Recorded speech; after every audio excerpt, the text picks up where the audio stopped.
Hey, what's up, everybody? I teased this at the end of last week's episode. This week is a special episode.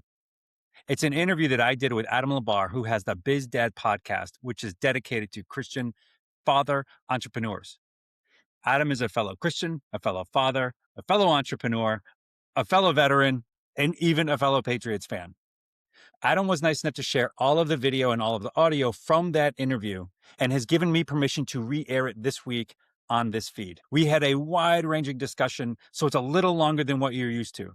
I would encourage you to give it a listen. And we'll be back to our normal programming next week, where we're going to start a series on how you can develop the habits that help to build trust with your kids. So enjoy this week's show, and I'll see you next week. What is going on, everybody? Welcome to the BizDad podcast. Today, I am stoked to have a conversation with Dan Hayden. Dan was referred over by Justin Janowski. If you want, go back and listen to that so you can see how perhaps those two are connected and the like-minded men referring each other to come have conversations with me. Dan is a former Army guy, so if I have to slow down my conversation, I will. If I have to tone it down, use smaller words, I'll be happy to do that for you, Dan. Just let me know. As a prior Air Force guy, I've got to harass you a little bit about that. But Dan, if you could, please go ahead and introduce yourself. Tell us about your family and tell us about your business. Yeah, thanks, Adam. Thanks for having me on. I have listened to enough of your episodes to know that you did work a lot with the Army. So I did. Conversation, if we get to slow it down, that's cool. I appreciate that. Yeah. So about me, I'm a stay-at-home dad / leadership coach. Retired from the Army after 23 and a half years back in December of 2023. We're raising 4 kids. Our twin daughters are freshmen in high school. They were born in Bethesda, Maryland. Our next daughter is 12. She's in 7th grade, really wants to be a teenager right now. She was born in Hawaii. And then our son is 9. He's in 4th grade. He was born at West Point, New York when I was teaching there for a couple of years. Yeah. And following retirement, I think I found myself in all of the places that they tell you the lieutenant colonels should be in during their transition, right? Interviewing and doing all the networking stuff and going to all the right events. Again, these are the spaces retiring lieutenant colonels ought to be in. And I was all set up. I had a great operations management gig all lined up. I was told the offer's coming next week. And 3 weeks later, I got the phone call that said, hey, we went with someone else. And that was about 10 days before my retirement date. And that was also the day before Thanksgiving of 2023. And we can talk about this later, but I then reoriented myself and turned to the coaching profession to write the next chapter of my life. I always knew in retirement I wanted to continue to serve others in some way, shape, or form, in some capacity. And so I turned to the coaching profession, went through some coach education and training, and now I work with Christian men, and I help them show up as calm and steady leaders in their homes and in the workplace so that they can build a lasting legacy of faith and connection with their families and beyond. Welcome to the BizDad podcast, where we dive into the melding of fathership and entrepreneurship with your host, the original BizDad himself, Adam Labar. Adam is a Christian, a former Air Force officer, a dad to 3 amazing kids, a coach, a real estate investor, and a business owner.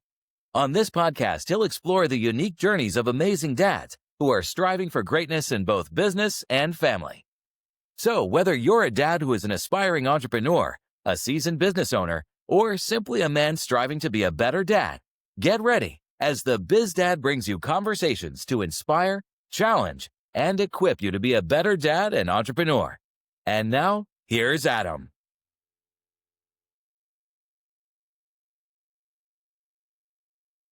That's fantastic. Yeah, it's a weird situation to be in when you're retired. My wife just retired as a lieutenant colonel, and her official retirement is as this recording should be retired, but or when this comes out. But it's one of those, like, you don't know what the other side of this world has for you. You feel like, I wish I could remember the character's name, the old guy from Shawshank Redemption that goes out and he's like, everything moves so fast out here. Like, he's so institutionalized, and that, like, you don't know what the world is actually like on the other side of a uniform, because all you've known your entire adult life is putting on a uniform every day. And, you know, like, what does that bring me? Where does that lead me? What does that leave me with on the other side? So it's a very uncomfortable feeling. And I've separated twice, once as an enlisted guy and then once as an officer. So it's like both times, like I didn't know what the heck to do with myself. And you would think I learned from the first one. You didn't. Like, I mean, I did a little bit because I started doing some business stuff as an officer, but it was like, what a different world. But so I want to, before we go diving down that road, because there's like 4 questions I have there, I want to rewind a little bit. You're married now. You've been married for 16 years. You've got 4 awesome kiddos. Finally had the son there at the end. Was that what you were shooting for? Is like, let's keep having kids till we have a boy? Or was it just, we want more kids, let's just keep going?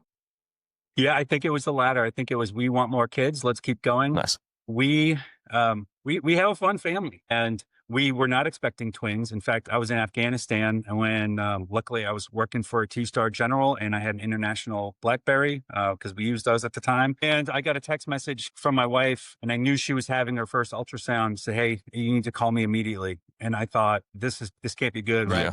And I showed the text to my boss, and he's like, yeah, you got to take that. Turns out we were having twins. We were not expecting it. And then we found out they were both girls. And it was funny because my wife grew up in a family of boys. I grew up in a family of boys. My lone sister grew up in a family of boys. And so we just sort of assumed we're going to have, at least one boy, right? Mm-hmm. There's going to be one in there. And, her sort of mindset was, what are we going to do? We don't know how to raise boys. And he said, we don't know how to raise girls. I said, we don't know how to raise boys.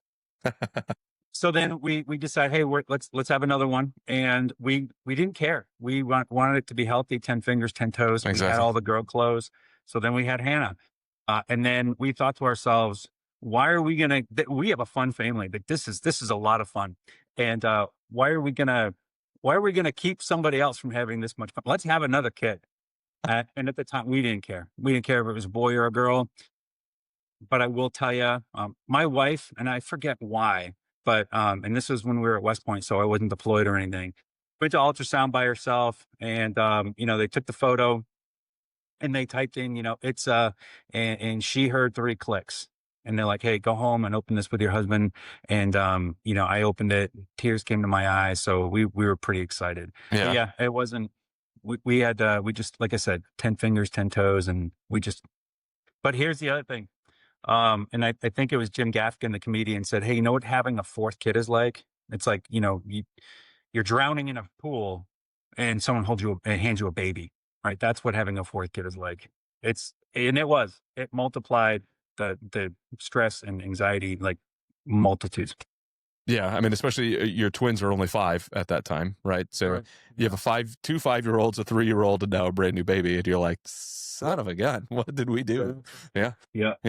God gave ours every 4 years, so it was like we wanted him much closer, but that is not how God planned it out. So we were in a blessed spot to be able to say, okay, well now I've got an 11-year-old that helps me out immensely with my 2.5-year-old. Yeah. And it just like what a difference it would be. Like we talk about how we wish they were all smashed together, and then we look at it and go, yeah, but we've got so much help. Like my 11-year-old is a massive help. He's able to help out a ton, so it's great. So you mentioned being you had one sister. Tell me a little bit more about your upbringing. Tell me about your parents. Tell me about what where you grew up, what your lifestyle was like, especially your dad. If you can hit in on the type of dad you had. Yeah, so I was the 4th of I still am the 4th of 5 kids. All born right there in the 70s. My oldest brother was born in 1970, and my younger brother was born in 79. I was born in 78. There was my 2 older brothers were separated by a year. My sister, I think 2 or 3 years. She's going to kill me if she listens. And then there's a 5-year gap between my sister and I, and a 13-month gap between my next brother. So really, it was my younger brother and I. But we were heavily influenced by our older brothers and sister. We grew up in a very middle-class family in southeastern Massachusetts, very Irish Catholic middle-class family. My dad was a mailman. My mom was a pediatric nurse. And, it was one of those things where, my mom worked 2 jobs. My dad worked, 50 to 60 hours a week. Now, as a mailman, overtime is pretty highly sought after. But they use that mostly to pay for our education. We were not necessarily a family of great means. And I think it's easy for us now in the position that my kids are in to be like, well, they have everything they need, but not everything they want. Mm-hmm. They still have most of what they want. That was not our family. We had everything we needed. And that was about it. And we knew it, and we were cognizant of that, and we were at times, I don't want to say jealous, but we did look at other families like, oh, why can't we have that? But we are also very, very appreciative of everything we did. I think even early on, we recognized how hard my parents worked for us, and in order to sort of provide us the things that they were able to provide us. So you mentioned your dad working for the post office, being a mailman.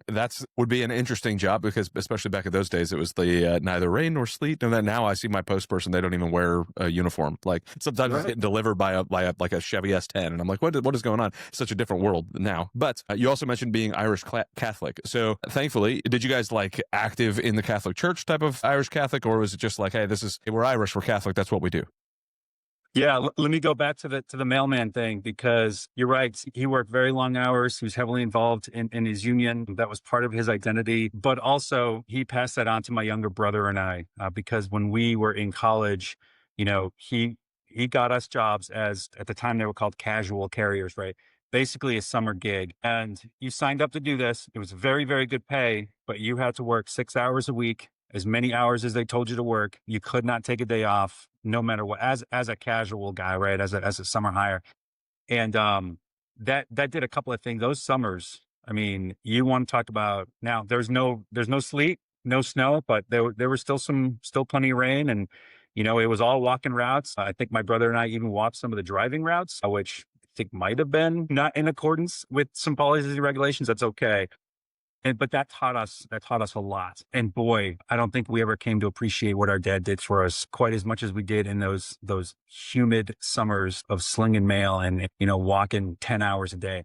It also helped me with my ruck march times. So that was pretty Yeah, I would helpful. imagine. Yeah. I still point back to those days and think I can crush it right now. But as far as the Irish Catholic is concerned, yeah, we were very heavily, I wouldn't say involved in our church, but we went to mass every single Sunday. We all knew there was a standing rule. If a friend sleep over on Saturday night, they're going to church. And that was especially enforced specifically when my older brothers and sisters would have parties on Saturday nights. And, we would bring all of their high school friends to church with us. But yeah, and I think at the time, and looking back anyway, it was more about the practice of a religion than actually seeking out our faith. And again, that's, no slight on my parents and how they raised us. But, as the years went on, I was very heavily involved in youth ministry in my high school. And then anyway, we can talk about it later if the conversation goes that way of my faith walk. But yeah, we went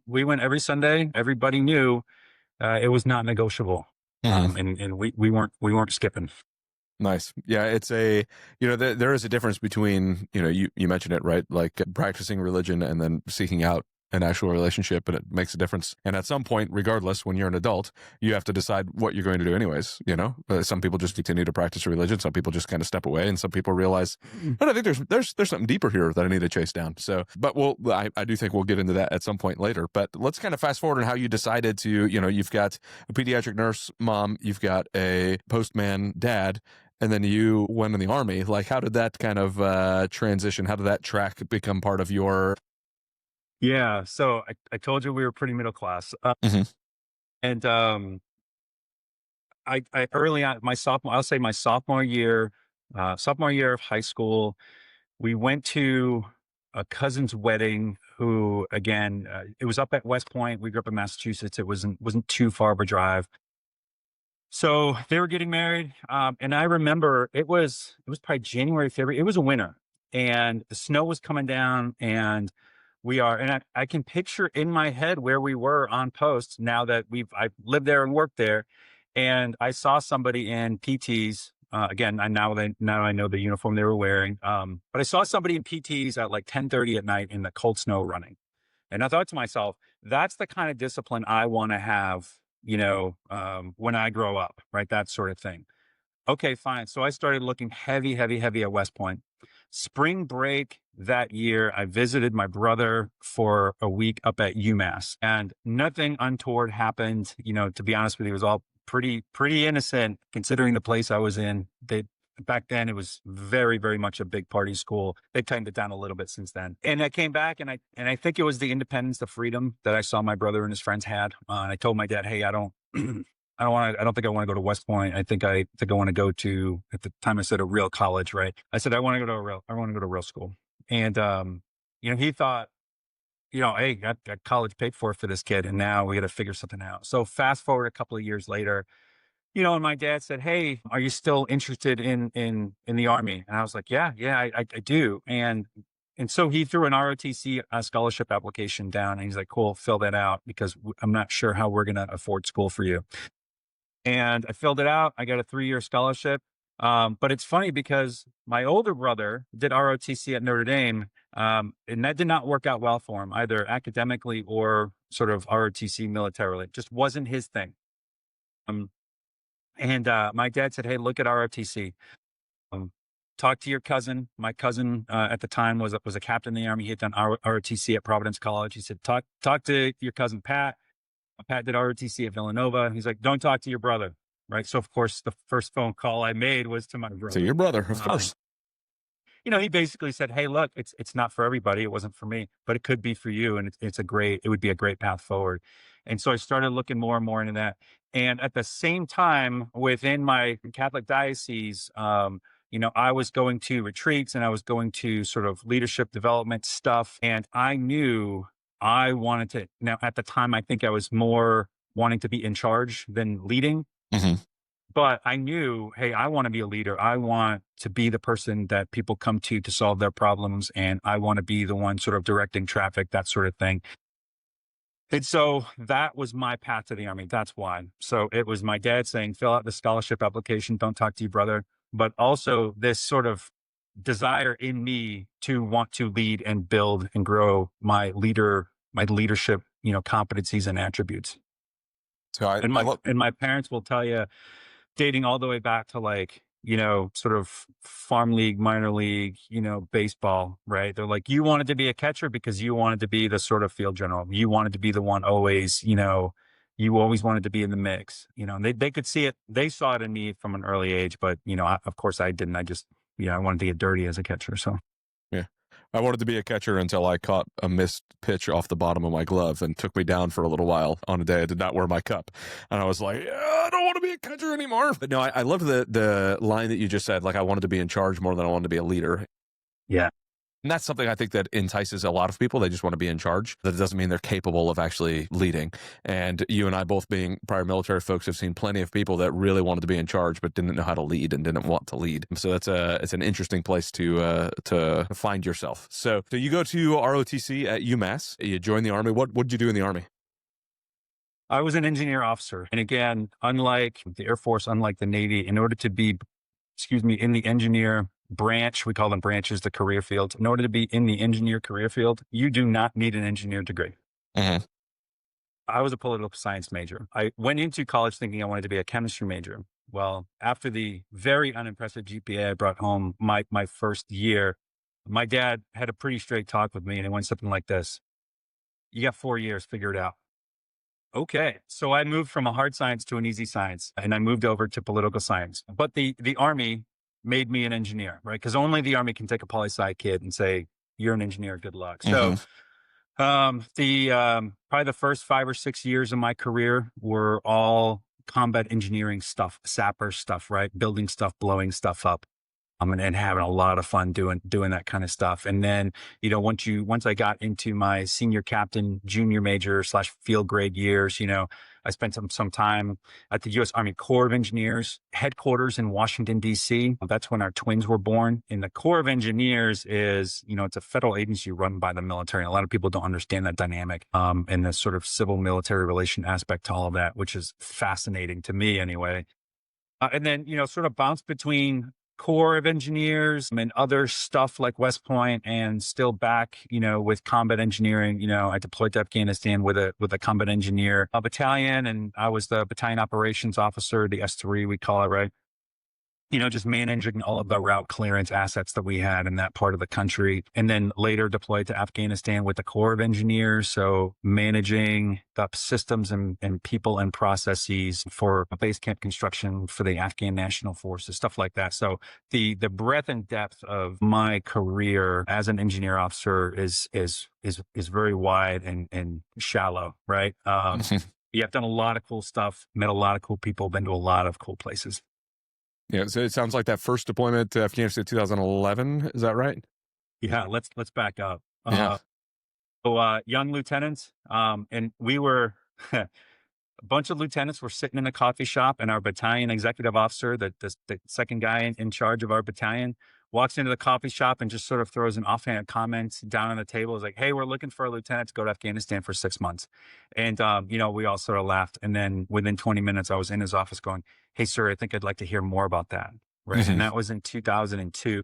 Because we were in Afghanistan and I just wanted to get in the fight. Yeah. Right. And so off I went. I was in Afghanistan from, I can still remember, October of 2002 until May of 2003. While I was there, and this was funny, right? This goes back to the poli-sci engineer thing.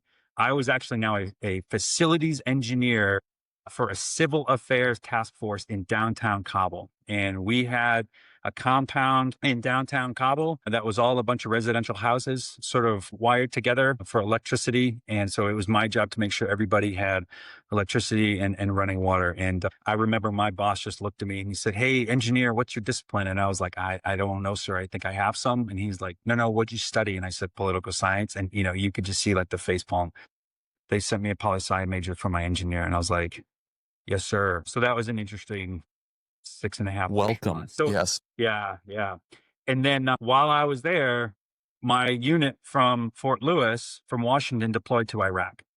And so I redeployed May or June. Anyway, I redeployed and I was asked, "Hey, do you want to stay on rear detachment or do you want to head forward to Iraq?" It's going to be a 6-month deployment. And they were about a month and a half into it. And I said, "I can do another 4+ months. Let's go hang out with the boys." And as you may be aware, that 6-month deployment turned into 1 year. For me, it was 10 months. So, I was gone for like 17 months straight between Afghanistan and Iraq, and then moved to Fort Leonard Wood for some professional military education. We call it the Captain's Career Course, right?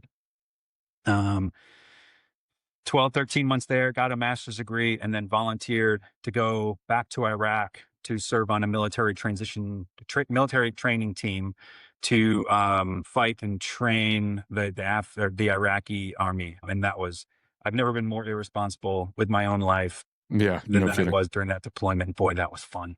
But again, I'm single, so I can do this sort of thing. When we were in the green room, so to speak, you were talking about, watching the Patriots lose to the Giants, in Baghdad. I can't tell you how many championships I've seen our Boston teams win, either in Iraq or Afghanistan. So, but I did 13 months there, came home, and now we are in 2006.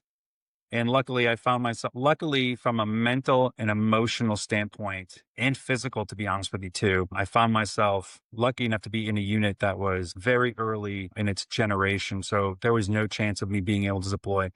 And I purposefully sought out that unit because I knew if I needed to put myself in a position where I couldn't accept another deployment, both emotionally and mentally. Because I was always, I didn't know 3 out of 4 years I'm deployed doing all kinds of awesome stuff, but it's the only thing I knew. So anyway, that's when I met my wife. And then we moved, or I moved. We were geographically separated for the first 18 months of our marriage because she was on active duty as well. Moved out to DC, worked at the Corps of Engineers. While I was there, I took on another 4-month deployment to Afghanistan. I was working for a 2-star general. And so those were the first 4 deployments, volunteered for all of them.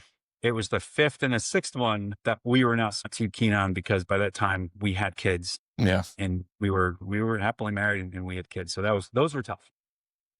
Yeah, I like how you added in there happily married, because there are plenty of the marriages we see in the military, people are deploying just to get away from them, and it's like, that sounds miserable. So thankfully for me, from my perspective, the same thing that you just said is all of my combat deployments were all before I got married, and what a different world, and I was looking at changing jobs, and I was talking to a buddy of mine, I was a K-9 handler at the time, and I was like, yeah, I'm looking at a different job. I said, yeah, and it seems like they die less often in that job than our job. As a bomb dog handler, you're out and about and doing a bunch of stupid things, and I mean, it's not actually stupid, but you're Like, you're literally going to find bombs that are trying to blow you up, and you're getting in ticks, and you're doing all sorts of nonsense. You're like, all right, this is a different world, especially for an Air Force guy. But and I was like, well, what a comparison to look back and go, boy, I'm thinking about transitioning jobs because they die less often, And it's like, I could imagine having that conversation, being married and having kids, right? Yeah. And I'm very, very thankful that I got all of that out of me beforehand. I guess when I went to Africa, it was technically a combat zone, but it wasn't,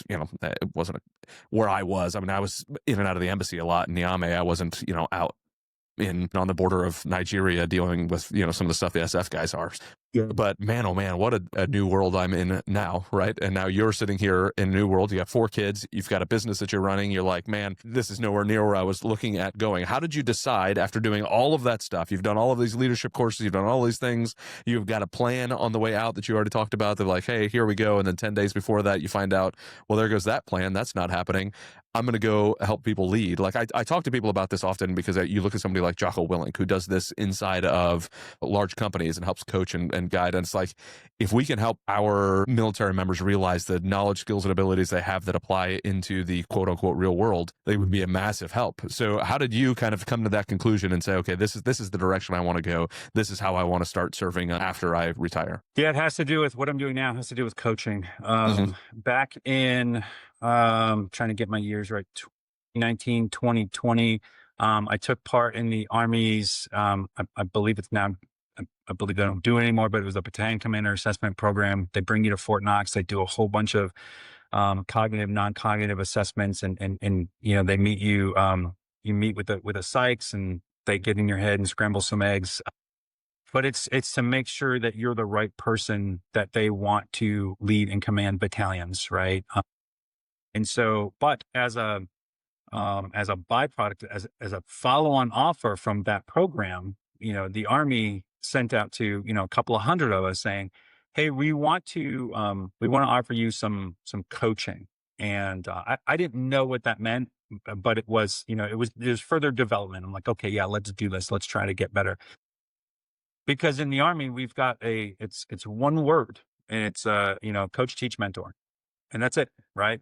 But when you break those words out, a coach is different than a teacher, is different than a mentor. And I learned that later on. But that started my coaching journey, and I didn't even know it. I remember getting off my first coaching call and super excited, went in, and I said to Holly, I think I could do this when I retire. This is super cool. And so that was my first exposure to it. And then during my transition, I signed on with a nonprofit organization that also provides transition coaches.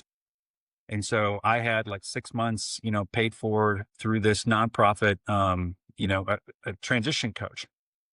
And then there was another nonprofit that I was working with a coach through. And so I was getting all of this good stuff, and I was thinking, I could really do this.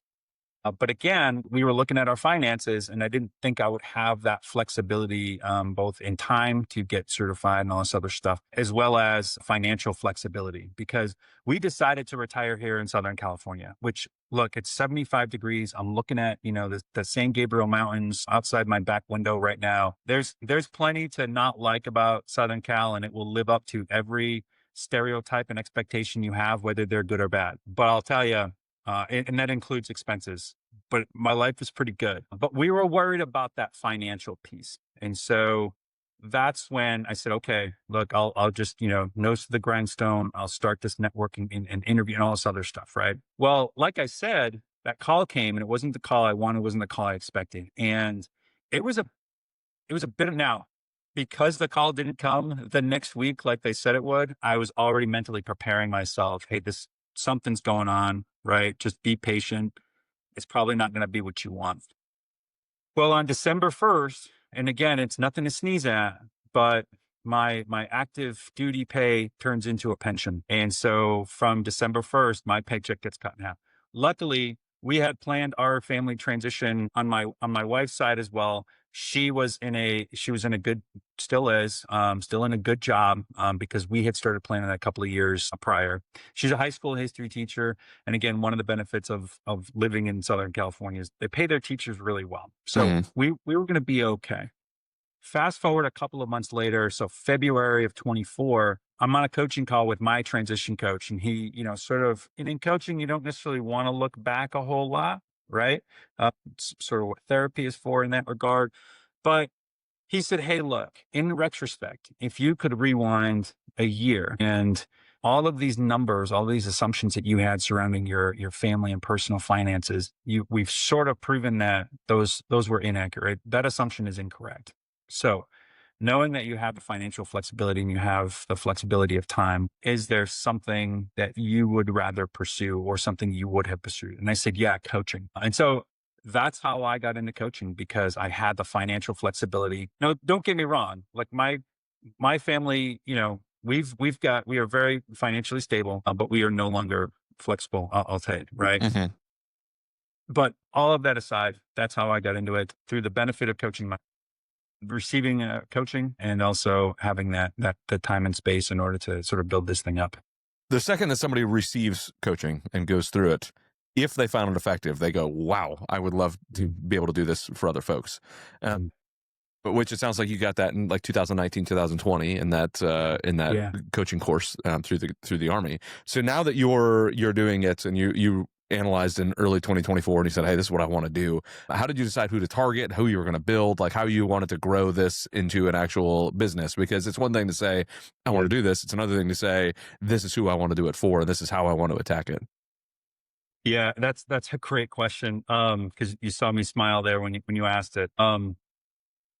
Couple of aspects to it. I have prior to this, embarking on this coaching journey, zero entrepreneurial spirit, no experience whatsoever entrepreneurial. It wasn't modeled for me growing up. Like I said, my dad was a mailman. My mom was a nurse, but service was, and my wife's parents were both teachers. Service was in our DNA. So we always knew we were going to continue to serve in some way, shape, or form. But the entrepreneurial stuff absolutely scared the death out of me. That's why during my transition, I never went to any of the entrepreneurial seminars or sort of courses or anything like that. So that was scary. The coaching is easy. And this is what I learned, right? Coaching is easy. It's all of the other stuff. It's running the business. It's being the manager and the technician and the marketer and that sort of thing. But how did I choose? It was pretty easy, because in that conversation, and he's like, oh, have you thought about who you want to work with? I said, yeah, I want to work with young adults. And he's like, okay, so why is that? And I taught at West Point for 3 years. I ran the largest Army ROTC program on the West Coast for 3 years. I had a heart for, 20 somethings, for young adults, because I remember those years of my life were incredibly tumultuous. And though, despite the structure that the Army, provided for me, like I said, I volunteered for 3 deployments in 4 years, right? And look, I don't regret any of that, because that was a lot of fun. So, okay, good. Young adults. And then 15 months later of banging my head against the wall, I've got one paying client who's paying me pennies on the dollar, and we're made great progress. Like, don't get me wrong. And, I just got an email from over Thanksgiving. I haven't talked to him in 3 months. And, hey, thanks for everything you did for me. Everything we ever talked about. It's just made a huge difference in my life. However, look, I mean, we live in Southern California. Okay. And no one's going to shoot you straight, quite like an 8th grade daughter, because they're freshmen now, but when I would pick them up at school, last year, I mean, hey, Dad, so you making any money yet? Lovely. What? I'm sorry. I've got a pension, Dad. I've got my VA benefits, and like, yeah, don't worry about, she's like, yeah, but do you have any clients? I mean, seriously, how's this business thing? I'm like, oh my goodness. Right. And this was probably a weekly, monthly occurrence. So anyway, and it was through our mutual connection, Justin Janowski. Somebody turned me on to his organization, Faith to Influence. And so it was one of those, I gave him my email address, and I'm reading the emails. Okay, now I'm subscribing to his podcast, and okay, now he's doing a live conference. And it was a real leap of faith going to this conference, because I have no marketing experience, up until that point, no sales experience. And it wasn't something I was afraid of. It wasn't anything that made me nervous. It was just one of those, I don't know how to do this thing. So I went to his conference and signed on to one of his sales programs, and also had a coaching call with him as a follow-on. And my coaching framework is through a mental fitness framework, mental fitness defined as our ability to manage our day-to-day stressors and anxieties with a positive mindset rather than a negative mindset, right? It's identifying those negative thought habits and thought patterns, and identifying them in the moment, and shifting to a more positive mindset. And so I coach men now on how to do that anyway. And I was talking to Justin about this. I was talking about all about my mission statement and my signature offer. And he started sort of probing, hey, why young adults? And, I've got a heart for young adults and I think it could really benefit from that, really help them, that sort of thing. And he said, okay, tell me about this mental fitness framework. It's called the PQ program, is through Positive Intelligence is the name of the book. And then they have a 6-week mental fitness program. Anyway, and so I was talking to him about, okay, this is why I offer PQ as part of my coaching.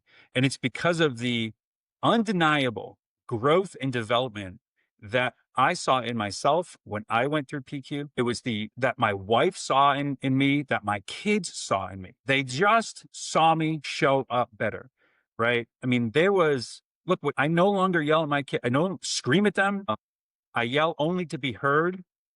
And now they know the difference. I have a daughter who had some issues with sort of self-differentiation emotionally, right? Where she would identify with my anger and that would anger her, right? Sweetheart, my anger is not your anger. My frustration is not your frustration. And that can go a long way. Anyway, I was telling Justin all about this mental fitness program, this PQ, and the impact it's had on my life and the impact it's had on my relationship with my daughters and how and my son, and how I've been able to use those mental fitness habits and this program to help one of my daughters. And she's a softball pitcher. I have 3 daughters. 2 of them play softball. Both of them pitch. No more mentally and emotionally taxing position on the softball field than pitcher, right? Because it's every pitch. It's on you, right? If you strike out and you're a left fielder, cool. You've got a whole nother round of the round of the lineup to mentally get straight. Well, if you're a pitcher, you've got 20 seconds to get that ball back and get straight mentally. So anyway, my daughter struggled emotionally and mentally with the aspects of pitching, and she would just break down. The scouting report was out on her. Get under her skin, she'll break down. Umpire squeezes her, she'll get frustrated, she'll start to cry. And so I worked with her one off season through these things and allowing her to, again, we're not stuffing down our negative emotion. We're not stuffing it down. We're ignoring our emotions. They're there, right? But how do we recover? How do we respond? So I would always tell her, hey, look, mistakes are going to happen. And I told my other daughter this the other day before she was getting ready for a test. Look, you're going to make mistakes. That's okay. How are you going to respond? And so she came back the next season. I mean, she gave up a home run on the second pitch of the game and got the ball back, struck the next 3 girls out on 10 pitches. And she came back to the dugout like beaming, Dad, it's working. And I was like, fired up, right? Awesome. That's what you want to help your kids with. So I'm getting to the point, I promise. I was telling Justin all this stuff, and Justin says, Dan, I'm sorry. I just want to put this on your heart. I think you should be working with Christian men. I think you should be working with Christian fathers. And so that started my journey. I made a pretty violent and sudden pivot. After a week or so, met with a couple of pastors, met with a couple of dads, and they're like, yep, go for it. And one guy even told me, what took you so long? So that's what I do now. Okay. I love how the desire though was going to be for the younger folks, right? Yeah. Are you finding that the Christian men that you're impacting is also impacting those younger folks you wanted to impact anyways, right? Because if there's a new leader in that house and a new leader in that family, like a refreshed leader, I should say, a newfound leader in themselves, like what a difference that makes in that home. Yeah, none of my clients have young adults. I've got plenty of sort of warm leads, if you will. And we're talking about the impact it can have. The ages of my clients' kids range in like 4 to 18. But yeah, that's a great point. And that was one of the points Justin made was, hey, look, you can still have a heart for young adults. Because there were points in time during that journey where parents would come to me and they're like, hey, I really want you to work with my daughter. I really want you to work with my son. And I'll pay for it, which is great. But then you talk to the kid and, they're not going to listen to mom and dad, right? Right, wrong, or indifferent. The part of our brain that makes decisions, isn't fully formed until our mid-20s. And frankly, that would explain a lot of the decisions we made in our early. Probably spot on. Yeah. Yeah, it definitely explains a lot of the decisions and why we choose a lot of 18 to 25-year-old men to go fight our wars because we don't really think well about those types of things, right? But as you are now kind of building this out and you're looking at it and you're like, man, Christian men is kind of a good direction to take this. What sort of conversations are you having with your wife on all of this? What sort of, I mean, you mentioned your daughter kind of saying some stuff. What about your wife? How are you guys kind of working through this transition? How are you guys understanding together as a team to move forward on the direction that you're trying to go? Yeah, it comes down to one word. She knows that I really felt pulled to this. And and it's not just mental fitness, because I've found that intersection of faith and mental fitness, right? Because the mental fitness program is largely based in, neuroscience and cognitive behavioral therapy and sports psychology, right? But what does scripture say about that? And because when you figure that out, you realize all of the science is just now finally catching up to the scripture when it comes to this stuff. But we had a shared faith that this is where God wants me to go. And she has just trusted me implicitly, with the decisions I made, whether it be financial or what have you. But that's really, I mean, she's obviously my biggest supporter. I talk all the time. I don't talk about the conversations I have with my clients, right? Because there's a confidentiality piece to it. But yeah, we will have open conversations about, hey, you're just a different person. I've heard those words come from her, conversations with my kids. Like I said, I helped my daughter with softball. Again, I don't know too many, she was 13 at the time. I don't know too many 13-year-old girls that are going to allow their dads to help them with the mental and emotional well-being in any aspect of life. I get it. It's just softball. But it was a big deal to her. I'm now working on her with academics, right? Like, hey, look, before you go into the classroom, just close your eyes, take a deep breath and do some mental fitness reps, get yourself in the right mind space. Cause I don't know. They're 15 now. They turned 15 yesterday. I don't know what Happy it's like to birthday. be a 15-year-old girl in the year 2025, Yeah. So what can I do to equip them for that? And it's even cooler, Adam, because last summer they're at church camp and one of her best friends was having just a panic attack, and she doesn't know why. You don't know why your brain senses a threat and the sympathetic nervous system kicks in, whether that threat is real or not, right? But what can you do to identify that's going on and then shift over to the positive? So my daughter takes her friend aside. I said, "Hey, do you trust me?" And she's like, "Yeah, of course I trust you." And she's still like on high alert, right? My daughter led her these same mental fitness exercises that I had taught her for softball. Led this girl through them, and the girl, and they closed out in a quick prayer, which is very important. Like the girl just like, wow, how did you do that? Like you were brilliant. How did you know to do that? And she goes, "Oh, my dad taught me that." And then she gets home from camp. Nice. She's like, "Dad, I had this cool thing happen." And I'm like, "Oh, wow, it's working." But these are conversations that are currently ongoing. To answer your question, it's trust. My wife and I just trust each other implicitly. So you guys have been married for 16 years, and obviously faith is important to you. Were you guys both, I think before we started recording, you had mentioned that your wife kind of helped you get back on your faith journey. So can we go back to how that worked? You guys got married, what that looked like, and then how you ended up becoming a stronger Christian through that process?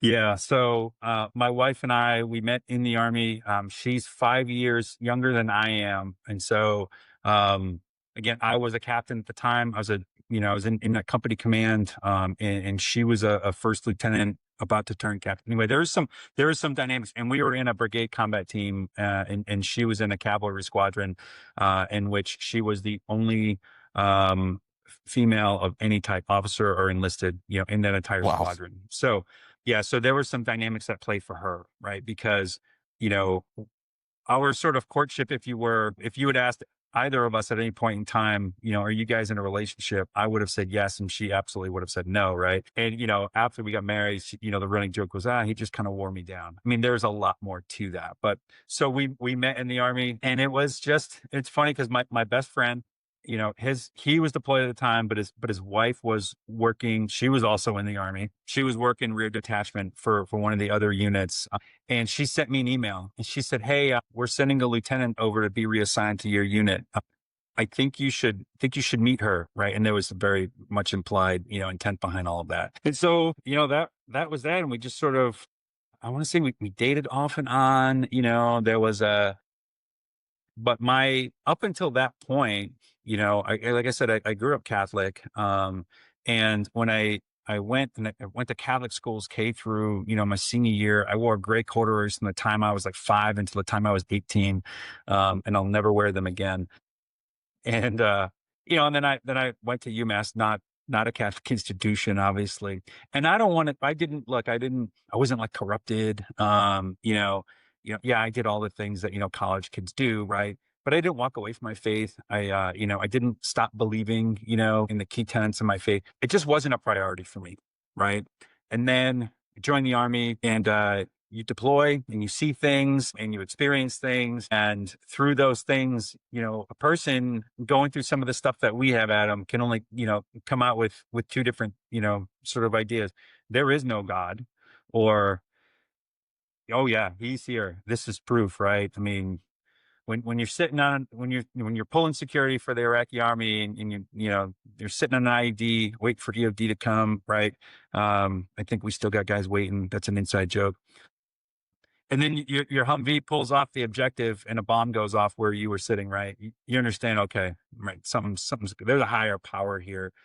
So redeployed, met my wife. I knew I wanted to sort of rediscover, reignite. I wanted to get back into the church. I attended a local Catholic church a couple of times, felt like home, but really wasn't feeling it. And then my wife slowly but surely sort of convinced me to go to church with her every Sunday. I was a little hesitant because it wasn't a Catholic, mass, and it wasn't sort of what I was used to. And that sort of slowly but surely brought me back to Christ, right? And our wedding, her dad was a pastor, so he co-officiated the wedding with the pastor that she grew up with. We got married here in Redlands, California, and then we knew we wanted to raise our kids in the Christian faith, and it just started to slowly build and get stronger and stronger and stronger and stronger, right? And it was through moments of joy, right? Watching your kids get born. And it was through moments of pain.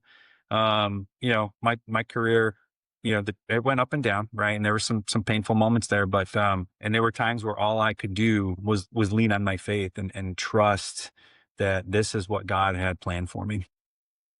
Yeah, to go back to the deployment thing, and I talked to a lot of people, and about deployments, about their thoughts. I would say that I started off, especially after Iraq, as the kind of guy who was like, I still believe there was a God, but I was like, yeah, he doesn't really care what happens down here, though, And it was, like, I know he's there, but, the things that I saw, there's no way that he could really actually care what's happening down here. Like, and then you have to remember that we are still a group of sinful, lost people around the entire world. And then when you amplify that with false doctrine and false theology, it makes it just that much more intense. And it took me a while to kind of catch on to that. Probably after my Afghanistan deployment, or during my Afghanistan deployment, was really more of like where I started to open my eyes to that a bit more. Because there was one time I remember, like, my mom swears she doesn't remember this, and I think I've told the story on the podcast before. But I've got my at the time fiance. I don't think we were married yet. Maybe we were married. I don't remember. But I was out of the military, and I'm driving my car, and I forgot to put gas in the car before I got on the highway. And I knew I needed gas, but we were going 1,000 miles an hour. Mentally, I'm always going 1,000 miles an hour. But I jump on the highway, and I was like, dang, nabbit, I forgot to get gas. And my mom was like, it's okay, God willing, we'll be. I said, God doesn't care about my dang gas tank. If he doesn't care about this, he doesn't care about it. And I was like, why did I just get so angry so quickly? Like, I was livid, and I was like, man, oh man. And then I suppose if I look back on it, it was, I was struggling so much with that. Like, why would God let all of these things happen? Yeah.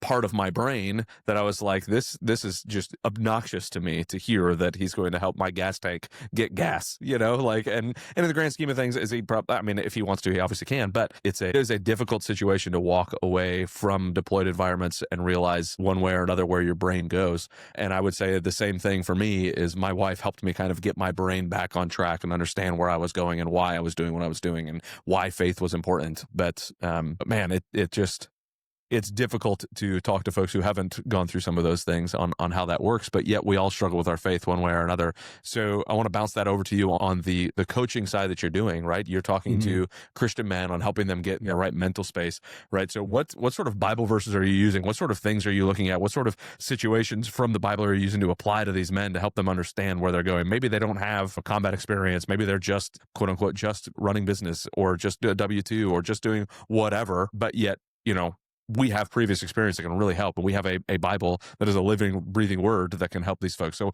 what sort of things are you pulling to help these guys get through some of the situations they're in?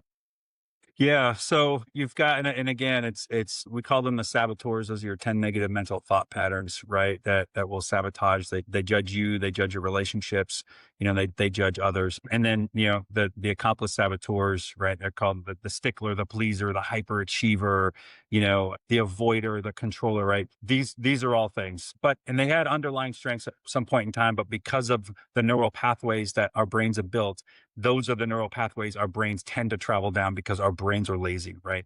It takes up 2% of our body, uses 20% of its energy. So it's a good tip for you parents out there. Tell your kids to eat before a test. But on the other side, we have what in the PQ framework, we call the SAGE powers, right? Empathize, navigate, innovate, activate. And these are the positive thought patterns.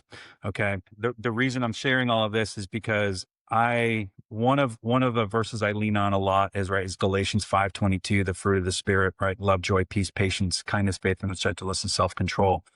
Where do you want to live?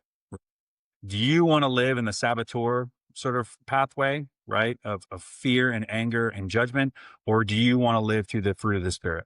Okay, so that's one of them. And there's always, and again, I can't off the top of my head, but take captive your thoughts, right? I think it's also Philippians 4:8, the things that are good, the things that are right, that sort of thing. Always think of these things. Stories about, folks who have lived through, who have experienced life in the Bible through a saboteur mindset, vice, a sage mindset, right? And obviously the greatest sage mindset in the Bible is Christ. When he's praying in the garden, he knows what's going to happen. He's still living in the sage, and he's still accepting his circumstances and finding the gifts and the opportunities. That's the sage perspective, right? It's not rejecting, it's not being resigned to your circumstances. It's accepting them and finding the gift and the opportunities. And Christ did that a lot. You juxtapose Jonah, in the storm, and you juxtapose Christ in the storm, right? And one is through a saboteur mindset, the other through a sage. My pastor said something very poignant. My pastor rarely goes through, a book of the Bible as a sermon series. He hasn't done it since we've been going to this church for 4+ years, but we're going through the Gospel of Mark. And this was the story, they get in the boat, and, the storms come, and they're heading to the other shore of the Sea of Galilee, and they're going to go, into sort of Gentile territory, if you will. Right. And the apostles are freaking out because the storm's going crazy. And what is Christ doing? He's taking a nap, right? He's exhausted a day after, preaching, etc. And they're like, teacher, aren't you worried we're going to drown? And he just sort of wakes up and he calms the storm. And my pastor said, hey, look, the same Christ that he can calm the storm is the same Christ that can on occasion also take you into the storm. Right. And that's sort of another sort of perspective that, we could have had when we were deployed too. Right. So when you're facing a test, it's not that God's not there. It's, he's all a part of this, right? Because the same God that can calm the storm is the same calm that will on occasion bring you into the storm as well. So I don't know if that answers your question entirely, Adam, but no, it absolutely does. And I love that last bit too, to think about it. Like Jesus led them into that storm and remain calm, knowing that, hey, we're in control here. It's no big deal. We're going through the storm. Nobody else knows that. They're all freaking out. And he's like, all right, fine. There you go. Settle down. Here we are. I'm going to go back to my nap. Thanks a bunch. Appreciate it. Let's get rolling. If I remember correctly, there were people talking about wanting to jump out of the boat and all this stuff. And it's like, what is happening right now? Because we do that in everyday life. And every storm that we walk through, we're like, oh yeah, I've got to remember to go back to, and I love the juxtaposition of Jesus and Jonah, which I don't think I've ever juxtaposed those two next to each other. I've talked about Jonah a lot in the fact of regardless, eventually God's going to put you where he needs you, even if you're refusing to do it. If it takes a daggum whale to get you there, he's going to do it. Right. But no matter how much you fight, he's going to spit you back out where you need to be. But I've never juxtaposed thinking about, Jonah's literally like jumps out like, no, I'm not going there, and then goes through all of that. So what is your goal now? Like, I mean, as you're growing this business, you're building this, you're reaching out. Obviously, I'd love for anybody who's hearing this that would like to reach out to Dan to do that. What is your goal to continue to grow this and the impact you're wanting to have, if for nothing else, to be able to tell your daughter, yes, like look at what we're doing. I've got multiple clients now, you little jerk face. But I'm not saying to call your kids jerk faces, but my kids have been called that once or twice. But what is your goal now as you're growing this and as you're setting an example for your kids and you're showing all of this and your kids are like growing? Obviously, you're going to want to keep building this. So where are we going with the coaching? Yeah, I think it's pretty standard, but it's also very heartfelt to say that I want to make the greatest impact I can on as many men and their families as I can. Because I told you the story about her going to summer camp, Mm-hmm. right? And that's the legacy piece to it. I'm equipping them even at this age. And I've got stories about my 9-year-old and my 12-year-old, right? I'm equipping them at this age to live life with more of a positive mindset. Now it's different how you do it depending on how old, right?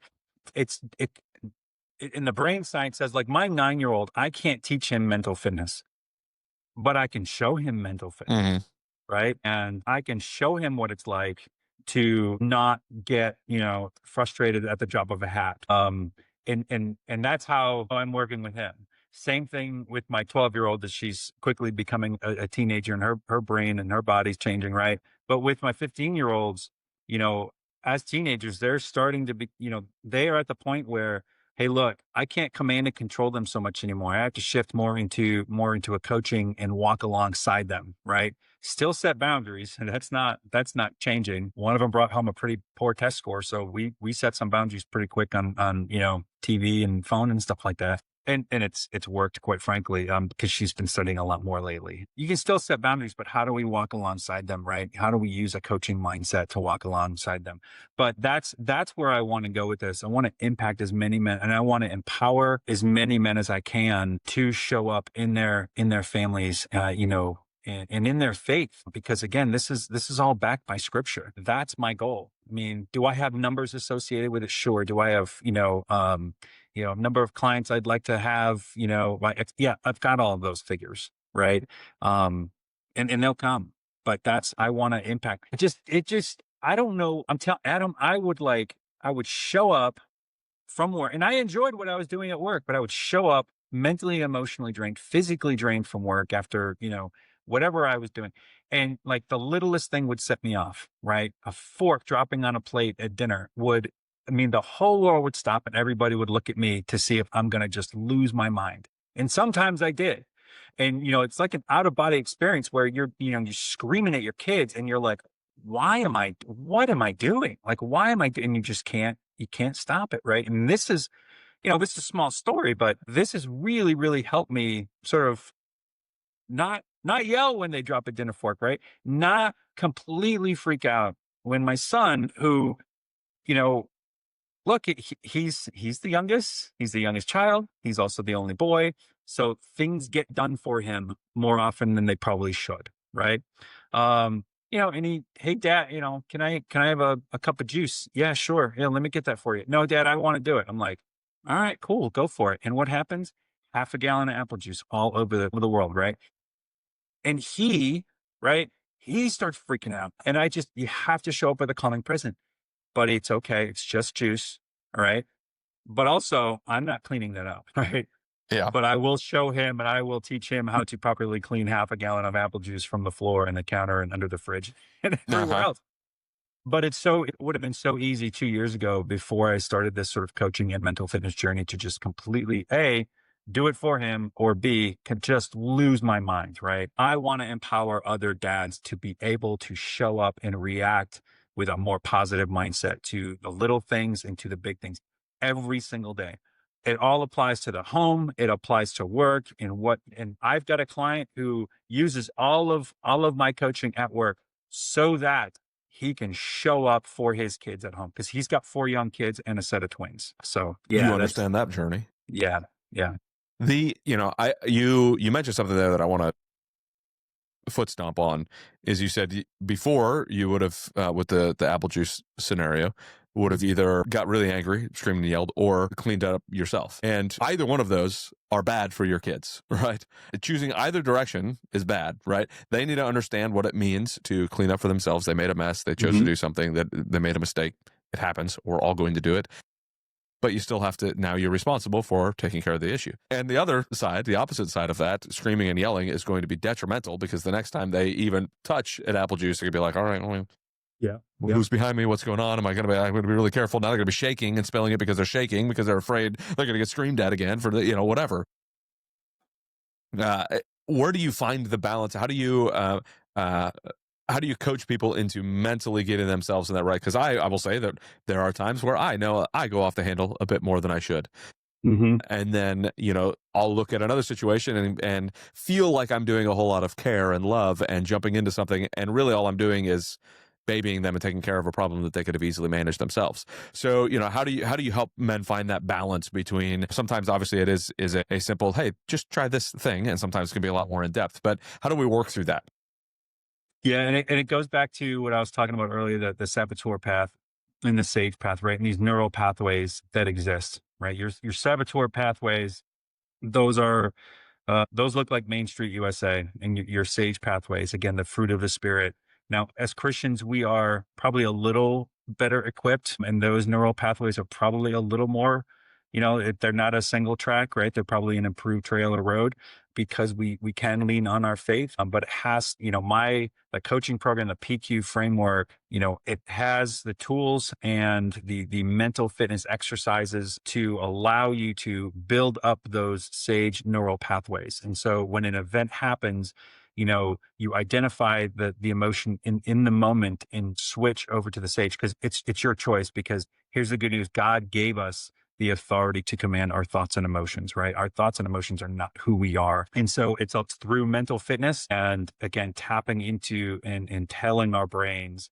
And it happens eventually. Those neural pathways are so well built. It happens without even us knowing it.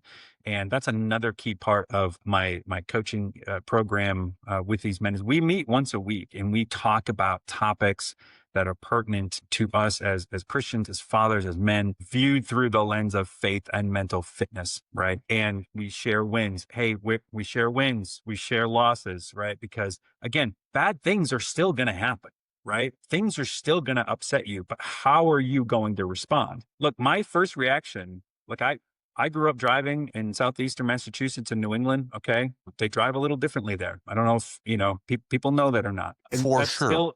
yeah, it's still in my DNA. My wife is still not a fan of my driving, and she lets it know. So look, somebody cuts me off. My first reaction isn't, bless his heart, he must be. No, my first reaction is judgment, right? And in the moment, I think to myself, that's your judge.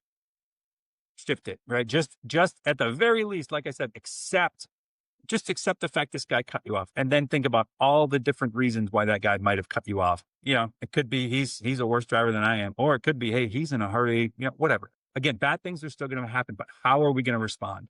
So it's through the mental fitness program that I coach you through. It's a 6-week program that really builds the foundation, that installs a new operating system and rewires your brain. And it's through that, and then the practical application of all of that. And it's through our weekly calls and also one-on-one coaching, through that PQ framework. And again, I share with them my own stuff, just as much as they share with me, through the week. I'm like, man, I can't wait to talk to the guys about this, hey man, how was the week? And they're just like, ooh, let me tell you about what so-and-so did. Anyway, so that's how it happens. So how have the conversations shifted now with your kids personally? Like, hey, I'm coaching these men. This is what I'm doing. This is where our life is going. You mentioned that they've all noticed it, and that your wife has noticed a change in you since you started doing that yourself. Have they discussed with you about how they're, how they feel about things? What sort of conversations do you have around your personal change? You said they've mentioned it, but I'd love to hear actual story, like what they're saying at the dinner table, what they're saying at, obviously we heard about softball, but how are they continuing down this path with the changes in Dad? Yeah. So I'll go back to the softball thing, right? How my daughter sort of allowed me to do this, right? And it started with a conversation Because look, I mean, she knows at the time she would break. She knew she had mental and emotional sort of strain when it came to pitching, and in fact, I mean, we noticed that in seasons prior with hitting and with fielding, right? And I would always be in a dugout, just like, hey, suck it up, hey. Look, you're not the only kid on this team. You're not the only one responsible for getting on base, right? You're not the only one who strikes out, that sort of thing. And then, it all shifted. And I went from, sort of knife hands to, hey, and I was an assistant coach on a lot of her teams, and she would come into the dugout, just sort of really crestfallen because whatever, she grounded out or something like that. Even though she had an RBI, she didn't care about the RBI. She cared about the ground out. And I went from like, like I said, knife hands and screaming at her to putting my arm around her and going, hey, let's take a walk, and I'd lead her through breathing exercises. And then again, it was that off season where I said, hey, have you noticed a change in how I'm parenting and my attitude and how I deal with you kids, right? And that sounded probably negative. It was not, how I deal with you kids. And she just kind of like, again, 8th grade sarcasm. She gets it from me. She goes, yeah, you don't go crazy anymore. And I'm like, okay, all right, that's good enough answer. And I said, do you know why? I mean, do you know why that is? And she it kind of rolls her eyes. She goes, it's all that mindfulness stuff you're doing. I was never, I mean, because part of the program is to sit there for 2 minutes tops at a time and just sort of be present and they guide you through, some verbal cues. Anyway, and she's like, yeah, it's all that mindfulness stuff you're doing. I'm like, that's right. And I said, if that's something you want to, we can work on, I can sort of build that into your softball. And into your softball, she didn't really think much of it. And then slowly but surely, without realizing it, I started to build it in. And then I started to explain to her what is happening inside of her brain. Cause she's a pretty, all my kids are pretty smart, but she's always the one that needed to know exactly why things worked and how they worked. And so I started explaining to her, like, this is what's happening in your brain when this happens, that sort of thing. And that sort of built the trust over time. Those are really only the conversations I've had with them. I've also had, when like this is their first semester of freshman year. And it was a big transition. Now, luckily my wife teaches at their high school. So, mom's there, but the rigor the academic rigor, they just weren't used to. And so I have encouraged them, hey, look, like just have a more positive, think of it as a spectrum from negative, and they don't, one of them doesn't like math. So anyway, -10 to +10. And +10 is like, joy, and -10 is absolute misery. Okay. Where are you right now on that spectrum? Where are you before you walk into the class? Where are you on that spectrum? Before you start your test, right? Where are you on that spectrum, right? Because if you're -3, let's try to get you to a 0, right? And so those are some of the mental fitness exercises can help with that. But those are some of the conversations I have. So they're not only seeing the positive change in dad, but they're seeing the positive change in themselves, which is a lot of fun, I'm sure, for you to kind of to work through that. Yeah. I love the -10 to +10 side of the house, because if you're already walking in with a -3, -5 before the test has even started, how are you so close to misery and the thing hasn't even happened? And it's one of those things that the angst building up to something is way worse than the actual thing 9 times out of 10, but we can make the thing be way worse because of the angst that we had building it up. But the thing itself is really not a big deal. And it's contagious, right? Yeah, for sure. Right. Yeah. So, I mean, if one of you is at a -5 and the other one's at a +1, right? That +1 is probably going to be, down to a negative anyway. So No. sorry, you get the idea. Oh no, totally get the idea. And we saw it in the military all the time too. Like if the leader is fearful and negative, like, boy, that makes that mission way less comfortable, right? Yeah. Because you just don't know. And I had both I guess you would say the pleasure and the displeasure of not having any leadership there for me, because I was an attachment everywhere I went as an Air Force guy being attached. So like I would just get randomly thrown onto a team to go to a mission because they were suspecting to find bombs. So, and it was like, man, oh man, I got to see so many different things and go, wooey vey, I am so glad I don't work for that guy. Or, oh man, I'd love to work for that person again. Realizing that that is contagious and everybody reacts differently on that team. And us as dads inside of our family, we're the leaders of this family, and how we're behaving is contagious. You talked about it without necessarily meaning it. when you talked about your kids at the dinner table, right? Like your behavior led to them going, "Ooh, I just dropped the fork. Yep. Is this going to be a whirlwind?" Okay, like you're setting, everybody's getting to the temperature you're setting. You're the thermostat. Can we adjust ourselves so that everybody else can be comfortable in that room? Because they're going to move with the temperature that we set as a thermostat in that house. So, man, and boy, I'd love to be able to teach my kids to be that same thermostat, because they're going to be, especially my boys. They're going to be. I'm not saying my daughter won't be. She will be too. She's going to be a hard charger like her mom. But man, oh man, like, can we teach our young men to lead like young men? Would be a phenomenal way to make this happen. So when you hear your kids yelling at each other the same way that you yell at them, boy, that mirror is big and bright. And it's just like, wow, what is that? Because I've seen it over the last year and a half, sort of go from that, right, to more. And look, kids still fight, right? But as long as you show up calm and present, they're going to eventually pick up on that, and they'll follow cue. But yeah, I remember one time my daughter's yelling at my son or whatever, and my wife just looks at me. She's like, "Does that sound familiar?" And I'm like, "That was a gut punch, right?" Because you're like, who taught her that? Oh, wait, that was me. It wasn't like cussing or anything, but it was just like, why are you flipping out over such a small thing? Anyway. Yeah. And I mean, it's easy for us to do. It's easy for anybody to do. So I love what you're doing. I love that you're trying to build other strong Christian men to become great leaders in their family, great leaders in their workplace. Well, before I ask this question, was there anything that we started talking about that you wanted to double back on? Is there anything that we haven't been able to touch on that you'd like to be able to jump into before we start to wrap this one up? I don't think so. I could talk about the impact deployments had on my relationship with one of my kids. That was tough. I'll do it anyway. My third daughter, she was 4 months old when I deployed to Afghanistan for 10 months. And between 4 and 9 is when your kids' brains start developing that function, or that part of the brain that says, Mom and Dad are going to come back into this room when they leave this room, right? And so I left at 4 months. And so as far as her brain told her, I'm never coming back. And so I redeployed.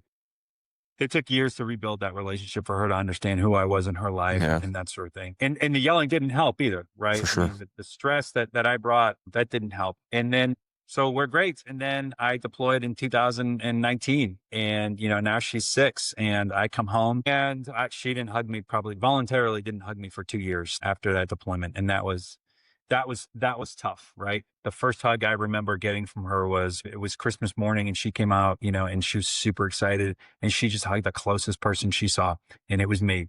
And I was like, I just lost it. I was like, she's hugging me, right? And I look over at my wife, and I'm like, can you see what's happening here? And my daughter looks up, realizes it's me, and ran away. And I'm like, oh, that was nice while it lasted, right? And then this is another softball story, but she always is shy and as timid and as withdrawn as she was.